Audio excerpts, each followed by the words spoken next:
Chove en Santiago, nesta antesala do Día das Letras Galegas.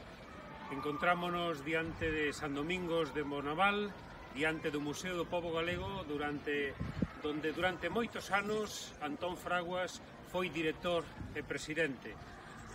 Este gran home das letras galegas, da cultura galega, por certo, fillo tamén de migrantes e que tanto traballou por a preservación das nosas costumes, por a divulgación desa forma de vida que ao longo do tempo foi cambiando, que foi a vida campesiña.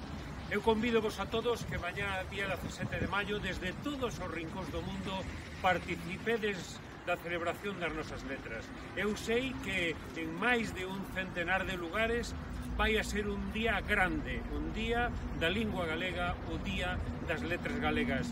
Desde aquí, desde Santiago, queremos unirvos desde a Secretaría Xeral de Navegación a esa gran celebración universal das nosas letras.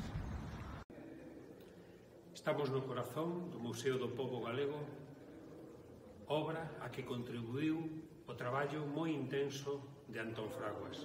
Eu quero convidarvos a que nos acompañedes nun maior coñecemento da vida de a quen se dedica este ano as letras galegas.